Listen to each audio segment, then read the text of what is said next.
Itu perayaan bukan tradisinya umat Islam. Umat Islam tidak semestinya tidak ikut-ikutan. Ini bukan tradisi umat Islam. Maka jangan ikut-ikutan.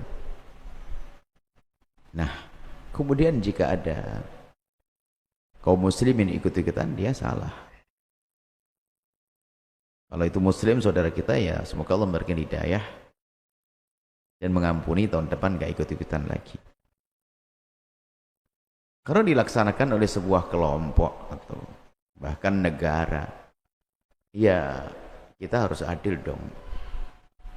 Kesalahan seorang presiden, raja tuh jangan dilimpahkan kepada yang lainnya.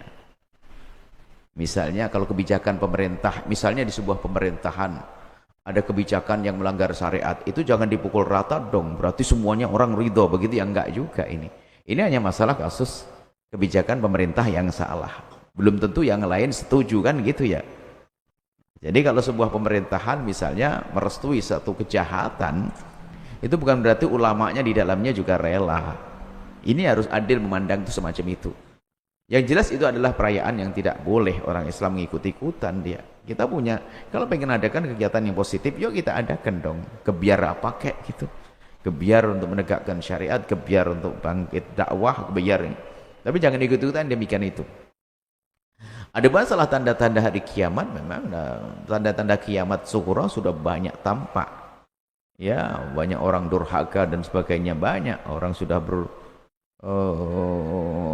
tatawulan megah-megahan bangunan dan seterusnya. Itu adalah ada tanda-tanda kecil kiamat, ada, cuman tanda kubra belum ada. Tanda kubra itu tanda kiamat yang besar, dan Anda pun tidak usah mikir tentang itu. Yang perlu Anda pikirkan adalah tentang kiamat Anda masing-masing, yaitu kematian. Sudah, tidak usah nunggu kiamat. Kalau bicara begitu, kita siapkan untuk mati sewaktu-waktu. Adapun kiamat kubra nanti, ada yang kita tidak akan menemukan itu. Jadi ada tanda-tanda kiamat yang menyeramkan, hanya orang kafir saja yang menemukan. Karena nanti ada sebagian tanda kiamat itu orang beriman akan Allah akan tiupkan angin sejuk, kemudian di saat itu kita menghirup lalu kita mati. Setelah itu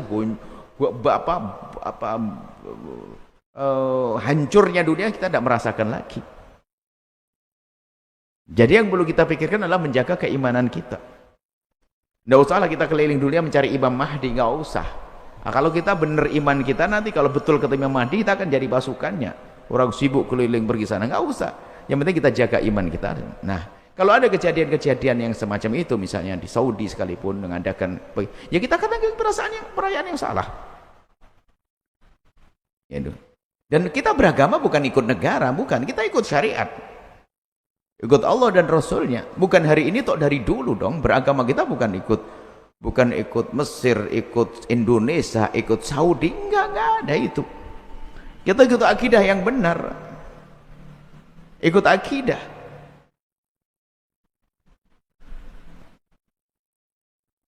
Kalau mungkin kalau kita perkecil, ya di sebuah kampung ada kiainya, rumah kiai, di situ ada telah ditegakkan syariat, ya kita itu ngikut syariatnya, bukan ngikut rumahnya.